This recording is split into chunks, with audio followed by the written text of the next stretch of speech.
Rewind isn't gay. And that's the point. The internet has spent years arguing whether Rewind and Chromedome are gay, which is a bit like arguing whether R2-D2 pays council tax. You're asking a very human question about something that isn't human. Everybody's filming, nobody's seeing. Right. Before everyone starts typing essays longer than more than meets the eye itself. No, this isn't one of those videos. I'm not here to complain about woke writers. I'm not here to argue representation. I'm not even here to tell you what you should think. I'm here because I think everyone's accidentally overlooked the most interesting part. It's got a point to make. Everybody's got another fucking opinion. I don't care, no drama. Also, yes, I own Rewind figures. No, you're not looking at them. Because they're currently somewhere beneath approximately 4 metric tons of other Transformers, and Britain is experiencing the sort of heat wave where we collectively forget we're a developed nation. I am not digging through that room. If I go looking for Rewind, there's a genuine chance archaeologists will find me before I find him. So enjoy the stock photos. If you've spent any time around Transformers fans online, you've probably seen the argument. One side says Chromedome and Rewind are obvious gay representation. The other says they're proof modern comics went woke. And every few months, everybody gathers around the digital campfire to have exactly the same argument again. But I think both sides are making exactly the same mistake. They're treating Cybertronians as if they're just oddly shaped humans. They're not. Let's think about what a Transformer actually is. They're not mammals. They don't reproduce sexually. They don't have chromosomes. They don't have testosterone. They don't have estrogen. They don't have biological fathers. Or biological mothers. Okay. They do have siblings, not sure how that works. But I do know nobody has ever had to sit little sideswipe down and explain the birds and the spark chambers.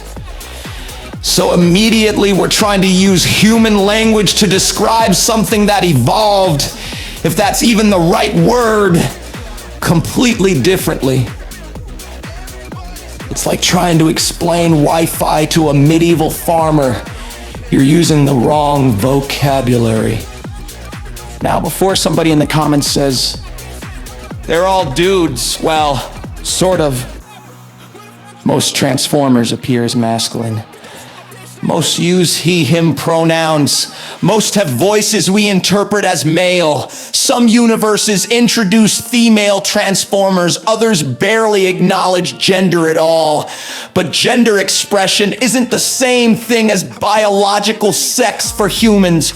Those things are closely linked for Cybertronians. Not necessarily, they're mechanical people. Their identities aren't built around reproduction because there isn't any. So asking whether Rewind is gay is a little bit like asking whether Soundwave is left-handed. The question assumes biology that simply doesn't exist. And this is where more than meets the eye becomes fascinating. Because James Roberts wasn't really writing about sexuality. He was writing about connection, memory, trust, devotion, grief about what two people owe each other after millions of years together. Chromedome and Rewind aren't compelling because they're the gay couple. They're compelling because they're one of the healthiest, most emotionally mature relationships Transformers has ever had. They understand each other. They support each other. They know each other's flaws and choose each other anyway.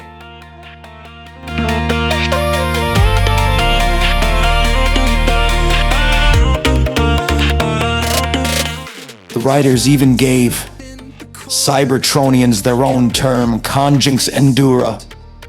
Not husband, not boyfriend, not wife, not spouse. A relationship unique to Cybertronian society. Because why would an alien civilization with an entirely different history use our relationship labels? Imagine visiting Cybertron and insisting everyone starts calling Energon petrol. You're the weird one. Although conjunx endura does sound less like a relationship and more like something your GP prescribes after 40.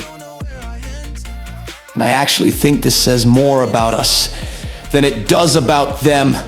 Humans are pattern recognition machines. We understand unfamiliar things by comparing them to familiar things. That's useful. It's how we learn. But sometimes we take it too far. We stop asking, what is this? And instead ask, which version of us is this?